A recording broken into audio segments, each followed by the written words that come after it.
Good morning सबाइके good morning जानाচ্ছি north east इंडियार गेटवे आसामेर गुवाहाटी থেকে। আমি আরজা, আমার চ্যানেল লেন্স টু এক্সপ্লোরের একটি নতুন ব্লগে সবাইকে স্বাগত। আমি কিন্তু খুব ভোরের ফ্লাইট ধরে পৌঁছে গিয়েছিলাম গুয়াহাটি। আমি গুয়াহাটি যখন পৌঁছেছি তখন কিন্তু দিন সবে শুরু হয়েছে, মোটামুটি ওই সকাল 7টা সোয়া 7টার মতো বাজে। কিন্তু গাড়ির সংখ্যা ছিল প্রচুর পরিমাণে, স্কুল কলেজ সমস্ত শুরু হচ্ছে এবং ট্রাফিক কিন্তু প্রায় আমাদের কলকাতার মতোই ছিল। আমার হোটেল ছিল হোটেল ডি কোর্টইয়ার্ড গুয়াহাটি। এটা একদম গুয়াহাটির মেইন সিটি সেন্টারের কাছে, কিন্তু এয়ারপোর্ট থেকে এটা একটু দূরে ছিল। মানে এয়ারপোর্ট থেকে এর ডিস্টেন্স ধরুন ছিল আসতে প্রায় আমার 1 ঘন্টা 20 মিনিট মতো সময় লেগেছিল। হোটেলটি ভালো এবং এর সমস্ত ডিটেলস আমি ডেসক্রিপশন বক্সে শেয়ার করে রাখলাম। সবার আগে চলুন হোটেলের একটা ছোট্ট রুম ট্যুর আপনাদের দিয়ে দিই। রুম বেশ বড়, পরিষ্কার পরিচ্ছন্ন এবং একজনের জন্য তো যথেষ্টই বড়। পুরো ফ্যামিলির জন্য একদম ঠিকঠাক স্পেস রয়েছে এই রুমে। রয়েছে ড্রেসিং টেবিল, রয়েছে একটা স্টাডি টেবিল, একটা টি টেবিল উইথ সোফা, খাট, খাটের পাশে বেডসাইড টেবিল, বাথরুম বেশ বড়সড় ছিল এবং সঙ্গে ছিল একটা অ্যাটাচড ব্যালকনিও। এই রুমগুলোর তারিফ 2800 থেকে 3000-এর মধ্যে ভ্যারি করে। আমার মোটামুটি সেরকমই পড়েছিল depending on the tourist season. এই হোটেলটি থেকে কিন্তু গৌহাটি জু একদমই কাছে, পায়ে হাঁটা ডিস্টেন্সও বলতে পারেন। যাই হোক, আমাদের একতলায় হোটেলের ছিল ব্রেকফাস্ট হল। আমি যেহেতু পুজো দিতে যাওয়ার আমার প্ল্যান ছিল তাই আমি ব্রেকফাস্ট করিনি, কিন্তু আপনাদের জন্য আমি ডাইনিং হলের একটা ছোট্ট ট্যুর দিয়ে রাখলাম। এখানে ব্রেকফাস্ট আপনি বাফেও নিতে পারেন, আলাকাটাও নিতে পারেন এবং বাফে ব্রেকফাস্টে কিন্তু সাউথ ইন্ডিয়ান এবং নর্থ ইন্ডিয়ান যতগুলো প্রমিনেন্ট ডিশ থাকে নর্মালি সেগুলো সবই রাখা ছিল। ইডলি, ধোসা, আলু পরাটা, এছাড়া চা, কফি, ফ্রুটস, দুধ, কর্নফ্লেক্স সমস্ত কিছুই অ্যাভেলেবেল ছিল। এখানে একটা কথা বলে রাখা ভালো, স্টেশনের একদম গায়ে রয়েছে পল্টন বাজার। সেই জায়গাটায় কিন্তু হোটেলের সংখ্যা অনেক বেশি এবং হোটেল মোটামুটি আপনি 1000 থেকে 5-6 হাজার অবধি পাবেন। আমি যেমন আপনাদের আগেই বললাম যে আমি এখানে এসেছিলাম কিছু কাজের সূত্রে এবং পরের দিন আমার সেই কাজ ছিল হোটেল নোভোটেলে, তাই একদিনের জন্য আমি এটা তাড়াহুড়োতে যেটি পেয়েছিলাম সেই হোটেলই বুক করেছিলাম। হাতে যেহেতু আমার একটি দিন ছিল তাই দেরি না করে ফ্রেশ হয়ে আমি কিন্তু বেরিয়ে পড়লাম মা কামাখ্যা মন্দির দর্শনের উদ্দেশ্যে। উবের সার্ভিস এখানে একদম কলকাতার মতো ইজিলি অ্যাভেলেবেল এবং আমি উবের করে কিন্তু মন্দিরে গিয়েছিলাম।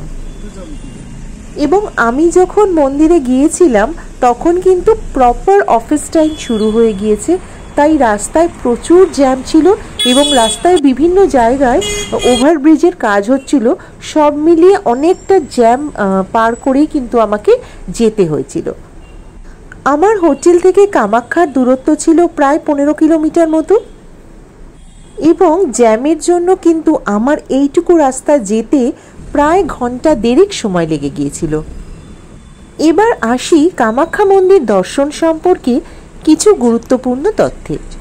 আমার মতো অনেকেই আছেন যারা হয়তো অনেক দেরি করেই প্রথমবার মা কামাখ্যার দর্শন করছেন। তো সেক্ষেত্রে অনেকের সাথে বাচ্চারা থাকেন, অনেকের সাথে বয়স্ক মানুষ থাকেন। সেক্ষেত্রে আমি ওভারঅল একটা আমার এক্সপিরিয়েন্স শেয়ার করার চেষ্টা করলাম যাতে করে সবারই কষ্টটা মোটামুটি একটু কম হয়। আগে থেকে জানা থাকলে এই কষ্টটা কিন্তু অ্যাভয়েড করা যেতে পারে। আমার কিছুই জানা ছিল না, আমি যতটুকু ওখানে গিয়ে এক্সপিরিয়েন্স করেছি পুরোটাই আমি আপনাদের সাথে শেয়ার করলাম। প্রথম তথ্যটি হলো কামাখ্যা মন্দিরের রাস্তাটা একদম পাহাড়ের গা কেটে করা, বেশ উঁচুতে উঠতে হয়।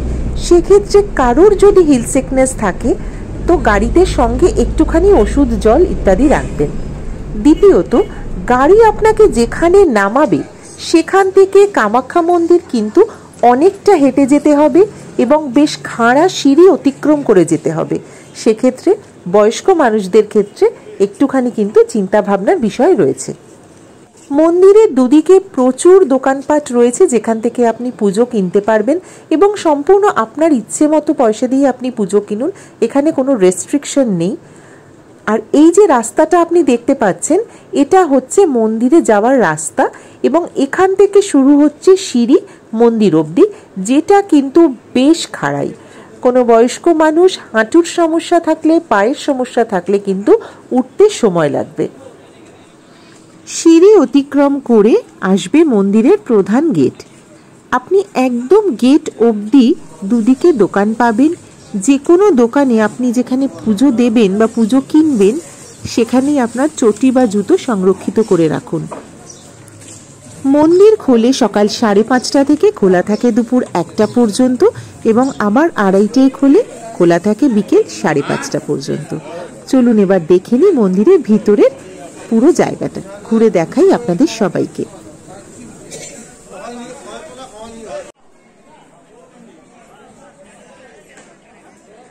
এটি হচ্ছে মূল মা কামাখ্যা মন্দির, যেটি পুরো মন্দির প্রাঙ্গণের প্রায় মাঝামাঝি অবস্থিত। মূল মন্দিরটি ঘিরে আরও কয়েকটি মন্দির রয়েছে মন্দিরের অফিস ঘর। এই যে আমরা রাস্তাটা দিয়ে যাচ্ছি, এই পাশে এটি হচ্ছে মন্দিরের অফিস ঘর। বিভিন্ন রকমের ভোগ, প্রসাদ, পুজোর কুপন আপনি এখানে পাবেন। এবার দেখুন, এই হচ্ছে লাইন, যে লাইনটা কিন্তু জেনারেল কুপনের লাইন। যারা ধরুন সকাল 6:30-6টার নাগাদ লাইন দিয়েছেন, তারা ঢুকতে পারছেন প্রায় দুপুর 12:30, 1টা এরকম সময়। অন্তত আমি যেদিন গেছিলাম, এটা সেদিনকার পরিস্থিতি বলছি, এবং যেহেতু সেটা একটি মঙ্গলবার ছিল, স্বাভাবিকভাবে ভিড় এখানে একটুখানি বেশি ছিল। এর পাশ দিয়ে আপনি সোজা যখন চলে যাবেন, আপনি পাবেন একটি ভিআইপি টিকিট কাউন্টার। সেই প্রসঙ্গে আমি একটু পরে আসছি, আগে মন্দিরের চারপাশটা একটু আপনাদের ঘুরিয়ে দেখিয়ে দিই। এই হচ্ছে মূল মন্দিরের চারপাশ, ঘিরে রয়েছে আরো অনেকগুলো মন্দির প্রাঙ্গণ, এইভাবে গোল করে ঘেরা রয়েছে। মন্দিরের পিছনে রয়েছে বলিঘর, যেখানে কিন্তু মানতের সমস্ত বলিগুলো হয়। 51 শক্তিপীঠের অন্যতম শক্তিপীঠ এই মা কামাখ্যার মন্দির। হিন্দু পুরাণ মতে ভগবান বিষ্ণুর চক্রের আঘাতে ছিন্ন ভিন্ন সতীর দেহের যোনির অংশ পড়ে এই কামাখ্যা অঞ্চলে, এবং সেখান থেকেই মা কামাখ্যার এই মন্দির হয়ে ওঠে আপামর ভারতবাসীর কাছে এক মহাবিশ্বাসের জায়গা। অম্বুবাচীর সময় এখানে মন্দির থাকে 3 দিন বন্ধ। 3 দিন পর মায়ের স্নানের পরে এই মন্দির আবার খোলে, এবং সেই সময় এখানে বসে বিরাট বড় মেলা, এবং সারা ভারতবর্ষ থেকে লক্ষাধিক মানুষ অম্বুবাচীর সময় মা কামাখ্যার এই দর্শনে আসেন। তবে আপনি যখনই এখানে আসুন, ভিড় আপনি সবসময়ই পাবেন। যাই হোক, আগেই আপনাদের বলেছিলাম এখানে একটি টিকিট কাউন্টার আছে, যেখান থেকে আপনি পাবেন 500 টাকার বিনিময় ভিআইপি টিকিট, এবং এই টিকিট নিয়ে আপনি এই টিকিট ঘরের পাশ দিয়েই সোজা লাইন দিয়ে চলে যাবেন একটি জায়গায়, যেখানে কিন্তু এই টিকিট যারা কেটেছেন তাদের একটি বসার জায়গা তৈরি করে দেওয়া আছে। সেটা ভরে গেলে অবশ্য এই টিকিট কাটার পরেও কিছুক্ষণ লাইন দিতে হয়। যাই হোক, আমাদের প্রায় 500 টাকার টিকিট কাটার পরেও 1.5 ঘন্টা থেকে 2 ঘন্টা লাইন দেওয়ার পরে, এই ভবনে অপেক্ষা করার পরে, এই ভবনের পাশ দিয়ে এই যে রাস্তাটা, এখান দিয়ে আমাদের মন্দিরে প্রবেশ করানো হয়েছিল। আর জেনারেল লাইন দিয়ে যারা আসবেন, তারা প্রথমেই আমি দেখালাম, এইখান দিয়ে আরেকটি লাইনের মাধ্যমে কিন্তু তারা প্রবেশ করেন ভেতরে, এবং এই পয়েন্টের পরে সমস্ত মোবাইল ক্যামেরা এখানে কিন্তু রেস্ট্রিক্টেড। মন্দিরের ভেতরে গর্ভগৃহে মা কামাখ্যার অধিষ্ঠান, এবং সেখানে নামতে হয় একটি সরু সিঁড়ি দিয়ে, এবং সেখানে নামার পর পুজো দিয়ে সেখান থেকে আপনাকে একটু দেবে প্রসাদী জল। যেই জল সংগ্রহ করার পরে, পুজোর প্রসাদ সংগ্রহ করার পরে আপনি মন্দির থেকে বেরোবেন। মন্দির থেকে বেরোতে বেরোতে আমার কিন্তু বেজে গিয়েছিল প্রায় 3টে থেকে 3:30, কারণ অনেক বলির সেদিন সংখ্যা বেশি ছিল। এক একটি বলি আপনার যদি পুজোর আগে পড়ে, অন্তত 20 থেকে 25 মিনিট সেখানেই আপনাকে দাঁড়িয়ে থাকতে হবে। বলি সম্পন্ন হবে এবং তারপরেই আপনি আবার লাইন আগে চলবে। সেদিন বলির সংখ্যা বেশি থাকায় আমাদের অনেক সময় লেগেছিল পুজো দিতে। কামাখ্যা মন্দির থেকে বেরিয়ে আমার দ্বিতীয় গন্তব্য ছিল ব্রহ্মপুত্র নদীর ওপরে অবস্থিত ভারতের ক্ষুদ্রতম দ্বীপে অবস্থিত উমানন্দ মন্দির। ব্রহ্মপুত্র ব্রিজের ওপর দিয়ে এসে ব্রহ্মপুত্র নদীর চরে রয়েছে অনেকগুলো টিকিট কাউন্টার এই উমানন্দতে যাওয়ার। সেখান থেকে আমি টিকিট কেটে নিয়েছিলাম। টিকিটের ডিটেলসও আমি ডেসক্রিপশন বক্সে শেয়ার করে রাখলাম। এবং এই টিকিট কেটে আমি পৌঁছেছিলাম প্রায় ধরুন 4টে নাগাদ, এবং সেটাই কিন্তু ছিল সেদিনের মতো শেষ ফেরি। তো আমাদের ফেরি করে দ্বীপপুঞ্জে যাওয়ার ছিল, এবং দ্বীপটির আপনি ছবি দেখলে বুঝতে পারবেন, ভিডিও দেখলে বুঝতে পারবেন যে কেন দ্বীপটিকে বলা হয় ময়ূর দ্বীপ বা পিকক আইল্যান্ড। একদম ময়ূর পুচ্ছের মতো কিছুটা দেখতে এই আইল্যান্ডটি। আর এখানে রয়েছে একটি জাগ্রত শিবের মন্দির, যেটির নাম হচ্ছে উমানন্দ মন্দির। উমা বলতে গুয়াহাটিতে কিন্তু পার্বতীকে বোঝানো হয়, এবং সেই জন্যই শিবের মন্দির হিসেবে এই মন্দিরের নামকরণ হয়েছে উমানন্দ মন্দির। এবং এই মন্দিরের ক্ষেত্রেও বলে রাখা ভালো, মন্দিরটি কিন্তু অনেকটাই উঁচুতে, অনেকগুলো সিঁড়ি অতিক্রম করে এই মন্দিরে উঠতে হয়। দ্বিতীয়ত, এই যে ফেরিঘাটগুলো, এই ফেরিগুলোতে ওঠার রাস্তা আপনি দেখতেই পাচ্ছেন বেশ কাঁচা, এবং কাঁচা ব্রিজ তৈরি করে রাখা আছে বাঁশ দিয়ে, তার ওপর দিয়ে গিয়ে আপনাকে ফেরিতে উঠতে হচ্ছে। সেক্ষেত্রে সঙ্গে বাচ্চা বয়স্ক থাকলে অতিরিক্ত সাবধানতা অবলম্বন করা খুব জরুরি। এই ছিল ফেরি। মোটামুটি ফেরির ওপরে আমি ডেকে বসেছিলাম, আপনি নিচেও বসতে পারেন। যেতে যেতে ব্রহ্মপুত্র হ্রদের অপূর্ব সূর্যাস্ত দেখার সৌভাগ্য আমার হয়েছে। ফেরি টিকিটের মূল্য কিন্তু এখানে ভ্যারি করে। সরকারি কিছু ফেরি সিস্টেম আছে যার প্রাইস অনেকটাই কম, কিন্তু প্রাইভেট ফেরিতে গেলে আপনাকে মোটামুটি দিতে হবে জনপ্রতি 200 টাকা করে। যেতে সময় লাগে ওই ধরুন 25 মিনিট থেকে আধা ঘন্টা, এবং ফিরতেও সেই সময়। এবং ফেরি আপনাকে মন্দির দেখে পুজো দেওয়ার জন্য সময় দেবে আধ ঘন্টা মতো। সব মিলিয়ে একটা 1.5 ঘন্টার প্যাকেজ। এবার দূর থেকে দেখা যাচ্ছে ময়ূর দ্বীপ বা পিকক আইল্যান্ড।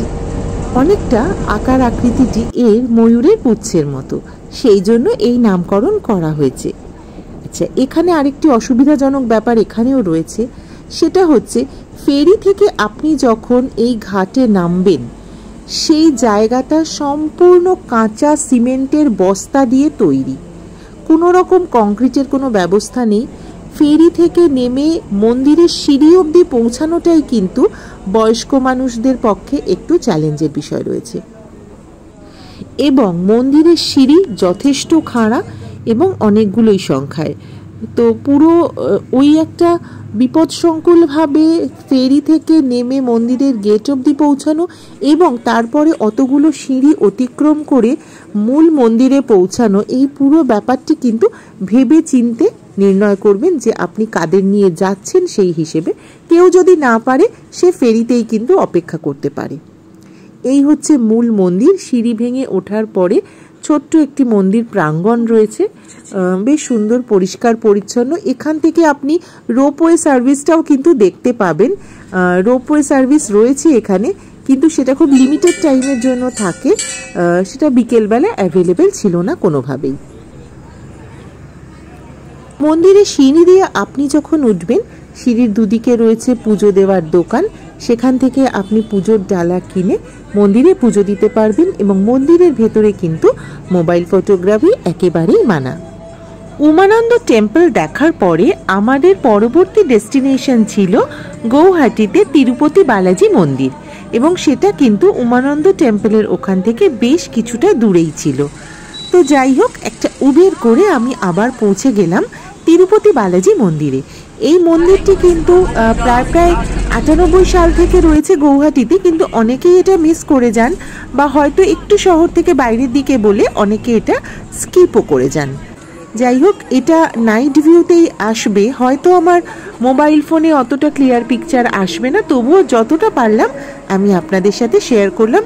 এবং এখানেও তথাকথিতভাবে মন্দিরের ভেতর কিন্তু কোনো ফটোগ্রাফি অ্যালাউড নয়, তাই বাইরে থেকে যেটুকু মন্দিরটা আমি দেখতে পেয়েছি শেয়ার করলাম, সেটুকুই আপনাদের সাথে। মন্দির দর্শন শেষ করে সোজা কিন্তু চলে গেলাম পল্টন বাজারে। আর এটা কিন্তু মোটামুটি কলকাতার গড়িয়াহাটের মতোই একটা অঞ্চল, এবং সেখানে প্রচুর দোকান, আসাম সিল্ক থেকে শুরু করে আসামের যত রকম ট্র্যাডিশনাল শাড়ি আছে সেগুলো সব এখানে লাইন দিয়ে পাওয়া যায় এবং দামের প্রচুর ভ্যারিয়েশন। আমি সবাইকে বলবো এই সব জায়গা থেকে প্লিজ বার্গেন করে জিনিস কিনবেন না। অথেন্টিক জিনিস পাওয়া বা আমাদের পক্ষে বোঝা কিন্তু খুব ডিফিকাল্ট। আপনি সরকারি হ্যান্ডলুমের যে দোকানগুলো রয়েছে সেখান থেকে কিনুন, আমার মনে হয় আপনি একটু দাম বেশি দিলেও অথেন্টিক জিনিস পাবেন। এছাড়া এখানে ছিল প্রচুর স্ট্রিট ফুডের অপশন, কিন্তু আমি ঠিক করেছিলাম আজ রাতের ডিনার কিন্তু করব একটা পিওর অ্যাসামিজ রেস্টুরেন্টে। সেই মতো একজনের রেকমেন্ডেশন অনুযায়ী চলে গেলাম এই খড়িকা রেস্টুরেন্ট বলে, যেটা রিভিউ কিন্তু গুগলে খুবই ভালো ছিল। খড়িকা শব্দের অর্থ কিন্তু আসামিজ ভাষায় ছিল বাঁশের টুকরো। এখানে প্রচুর আসামিজ আইটেম অ্যাভেলেবেল ছিল, কিন্তু যেহেতু আমাদের একটু রাত হয়ে গেছিল যেতে, সেই জন্য অনেকগুলোই অ্যাভেলেবেল ছিল না। আমরা পিওর আসামিজ ভেজ থালি নিয়েছিলাম, আর সঙ্গে নিয়েছিলাম বরলি মাছের একটি আইটেম। এটি আসামের তথা তিস্তা তোরসা নদীর একটি অত্যন্ত জনপ্রিয় মাছ এবং খেতে কিন্তু ভীষণ সুন্দর ছিল। এবং ভেজ থালির মধ্যে নানা রকম আইটেম ছিল, যেগুলো আমাদের বাঙালিদের মতোই কিছুটা, কিন্তু স্বাদে একটু আলাদা। ব্যাস, আজকের মতো এখানেই দিনটা শেষ করলাম। পিওর আসামিজ থালি খেয়ে আমি চলে গেলাম হোটেলে। কাল কিন্তু আমার যে কাজে আমি এসেছি সেটা শুরু হয়ে যাবে বেলা 10টা থেকে 10:30টার ভিতরে। তাই আমার প্ল্যান আছে ভোর 5টা থেকে উঠে সকাল সকাল আরও যে 2-3টে জায়গা দেখা বাকি সেগুলো দেখে নেওয়ার। এখন যাব ভুবনেশ্বরী মায়ের মন্দিরে, যাব বশিষ্ঠমুনির মন্দিরে, চেষ্টা করব কভার করার আরো 2-1টা জায়গা, কারণ 8টার মধ্যে আবার হোটেলে ফিরতে হবে। ব্রেকফাস্ট আছে, কারণ আমি কর্মসূত্রে এসেছি, সুতরাং তাদের সাথে একসাথে এক টেবিলে বসে ব্রেকফাস্ট খাওয়াটাও আমার একটা কাজের মধ্যে পড়ে। তো দেখা যাক 3 ঘন্টার মধ্যে গৌহাটি কতটুকু এক্সপ্লোর করা যায়। চলুন শেয়ার করবো যেতে যেতে বাকিটা। সকালবেলা ভোর 5টায় উবের ডেকে নিলাম। আমার প্রথম গন্তব্য ছিল ভুবনেশ্বরী মায়ের মন্দির, যেটির অবস্থান নীলাচল পাহাড়ের একদম চূড়োয়। নীলাচল পাহাড়ের অনেকটা ওপরেই রয়েছে কিন্তু কামাখ্যা মন্দির, আর একদম চূড়াতে রয়েছে এই ভুবনেশ্বরী মায়ের মন্দির। আর এই মন্দিরে পুজো দেওয়ার সাথে সাথে কিন্তু আপনি পেয়ে যাবেন পুরো ব্রহ্মপুত্র নদী এবং গৌহাটি শহরের একটা অসাধারণ প্যানোরামিক ভিউ। ভোরের গৌহাটি শহর দেখতেও কিন্তু ভারী সুন্দর লাগছিল। গৌহাটি কটন কলেজ, বিভিন্ন স্কুল কলেজ সব কিছুর পাশ দিয়ে যখন যাচ্ছিলাম তখন কিন্তু খুব ভালো লাগছিল এই ভোরের শান্ত গৌহাটি শহরকে দেখে। যাই হোক, কামাখ্যা মন্দিরে পৌঁছতে আগের দিন আমার 1.5 ঘন্টা লাগলেও এখন যেহেতু রাস্তা একদম ফাঁকা, আমি কিন্তু ভুবনেশ্বরী মায়ের মন্দিরে পৌঁছে গিয়েছিলাম প্রায় 1 ঘন্টার ভেতরেই। এই যে পাহাড়টা সামনে দেখা যাচ্ছে, মন্দির কিন্তু একদম এর মাথায়। তো ভেবেই ভীষণ রকম এক্সাইটেড লাগছে যে ওখান থেকে পুরো গৌহাটি শহরটা ঠিক কেমন দেখতে লাগবে, সেটাও আবার একদম এত ভোরের আলোয়। চলুন, গাড়ি একদম ওই পর্যন্ত যাবে। আমি যিনি গাড়ি চালাচ্ছিলেন তাকে জিজ্ঞাসা করলাম, ওটাই একটু টেনশন ছিল যে আমার পাহাড়ে চড়তে হলে মুশকিল, কিন্তু বললো না, একদম মন্দির অব্দি গাড়ি যাবে। ভোরবেলার সূর্যোদয় দেখার সৌভাগ্য কিন্তু হলো। একদম পাহাড়ের ওপর দিয়ে সূর্যোদয়, একটা অসাধারণ ভিউ ছিল। এরপর কামাখ্যা মন্দিরের পাশ দিয়েই গেলাম আমরা ভুবনেশ্বরী মায়ের মন্দিরে। তখনও কিন্তু যেহেতু ভোরের সবে ভোর হয়েছে, দোকানগুলোতে দেখুন তখনও আলো জ্বলছে, কিন্তু দোকান খুলে গেছিল যেহেতু 5:30, 5:15-র মধ্যে দোকান সমস্ত খুলে যায়। এবং এইবার রাস্তাটা আপনি দেখলে বুঝতে পারবেন যে কিভাবে খাড়াই হয়ে যাচ্ছে, একদম পাহাড়ের চূড়োয় উঠছে এই গাড়িটা। আমাকে একদম মন্দিরের সামনে ড্রপ করে গাড়ি চলে গেল। ঘড়িতে এখন বাজে ঠিক সকাল 6টা। চলে এসেছি ভুবনেশ্বরী মায়ের মন্দিরে। মনে হচ্ছে মন্দির বন্ধ, বাইরে থেকেই দেখতে হবে, কারণ এরপরে তো আমার পক্ষে আর আসা সম্ভব হবে না। যতটা দেখা যায় ভেতরে যাই, দেখি কতটুকু দর্শন। বিশ্বাস করুন, যখন মন্দিরের সামনে নামিয়ে দিয়েছে একটু ভয়ই লাগছিল, চারিদিকে একটা মানুষও ছিল না। তারপরে ভাবলাম মায়ের কাছেই তো এসেছি, ভয় কিসের বলে ঢুকে পড়লাম মন্দিরে। মন্দিরের ভিতরও তখন অ্যাবসলিউটলি খালি, কেউ ছিল না। কিছুক্ষণ বাদে এক পুরোহিত মশাইয়ের দেখা পেলাম এবং তাকে দেখে আমার একটুখানি ভয়টা কাটলো যে না, এখানে এখনো মানুষজন রয়েছেন। এখান থেকে একটা দারুণ জিনিস দেখাবো, জাস্ট ওয়েট করুন। ভিউটা একবার দেখুন, নিচে ব্রহ্মপুত্র। এই মন্দিরের ওপর থেকে ব্রহ্মপুত্র নদীর ভিউ এবং আরেক দিক থেকে গৌহাটি শহরের ভিউ, এটা কিন্তু একটা মেসমেরাইজিং। এখানে এলে কেউ এটা মিস করবেন না। আমার যদিও এত ভোরে এসেছি বলে অনেকটা কুয়াশা ছিল, তাই হয়তো একদম সম্পূর্ণ পরিষ্কারভাবে দেখা যাচ্ছিল না, তবে আমার বিশ্বাস যারা একটু রোদ ওঠার পরে আসবেন তারা কিন্তু একটা অসাধারণ ভিউ দেখতে পাবেন। কিছুক্ষণের মধ্যেই কিন্তু এখানে অনেক লোক চলে এলো, যারা করছিলেন শরীরচর্চা, কেউ করছিলেন ধ্যান জপ। তো 4-5 জন মন্দিরে চলে এসেছিলেন। তো তখন আমার একদমই আর আগে যে একটা ছোট্ট ফিয়ার ফ্যাক্টর কাজ করছিল সেটা কিন্তু একদম সেই মুহূর্তে চলে গিয়েছিল। কিন্তু হ্যাঁ, একটা আক্ষেপ আমার থেকে গেল যে মন্দিরটি যেহেতু বন্ধ ছিল, আমাকে মাকে বাইরে থেকে প্রণাম করেই ফিরতে হয়েছে। মন্দির বন্ধ, কিন্তু মন্দিরের চারপাশটা ঘুরেও কিন্তু দারুণ লাগলো। 8টার সময় মন্দির খোলে, আপনারা যদি দর্শন করতে চান সেরকমভাবে সময়টা নিয়ে আসবেন যাতে 8টার পরে এখানে পৌঁছতে পারেন।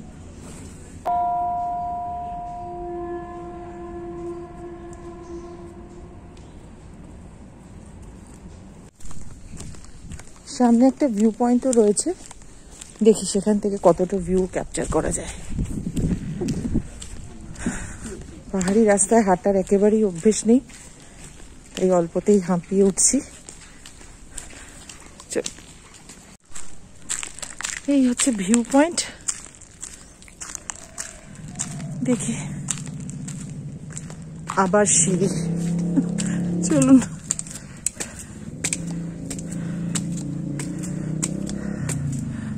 না, ওঠাটা বোধহয় সার্থক হচ্ছে।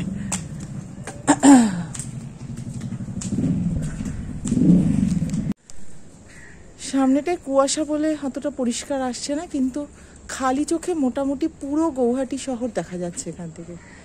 আর সামনে তো পাহাড় আছে, নীলাচল পাহাড়।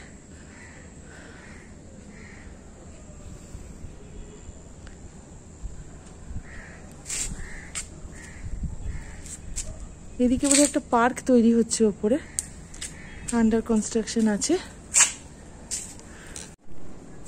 ভিউ পয়েন্ট ঘোরা মোটামুটি শেষ। ভীষণ কুয়াশা রয়েছে এখনো, পাহাড়ের গায়ে কুয়াশা মাখা, তাই একটু কুয়াশার মধ্যে অতটা হয়তো ক্লিয়ার ভিউ পাওয়া গেল না। 8টার পরে আসলে আশা করি দারুণ ভিউ পাবেন আপনারা। পাহাড়ি রাস্তা, কেউ নেই কিন্তু, কিন্তু কখনো আনসেফ লাগে না। শহরে যেরকম ভয় থাকে, একটা সেফটির ইস্যু থাকে, পাহাড়ে জানি না, অপরাধ নেই বললে হয়তো ভুল বলা হবে, কিন্তু সেরকম চিন্তাটা মনে আসে না চট করে।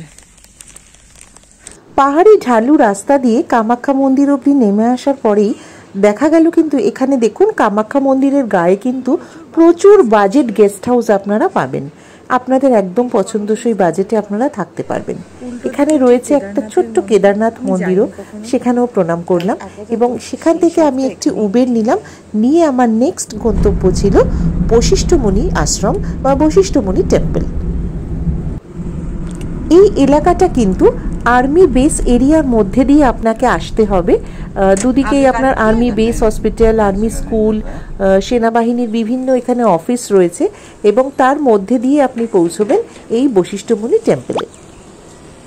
সপ্তঋষির অন্যতম ঋষি বশিষ্ঠ এখানে এসেছিলেন মা কামাখ্যার আরাধনা করতে এবং এখানেই তিনি মারা যান এবং ওনার স্মৃতিতে অসমের রাজা রাজেন্দ্র সিংহ এই মন্দিরটি স্থাপন করেন। এখানে কিন্তু মূল দেবতা হিসেবে পূজিত হন মহাদেব এবং সঙ্গে রয়েছে বশিষ্ঠ মুনির একটি ছোট মন্দির এবং এখানে রয়েছে একটি গর্ভগৃহ যেখানে এই পুজো করা হয়। আশ্রমের সামনে রয়েছে একটি বিরাট বড় এলাকা যেখানে আপনি কিন্তু অনেক দোকানপাট আছে, পুজোর সামগ্রী আপনি এখান থেকে কিনতে পারবেন। বশিষ্ঠ মুনির আশ্রম দর্শন করে এবার আমি ধরলাম হোটেলে ফেরার রাস্তা। पूरा मिलिट्री बेस है ना,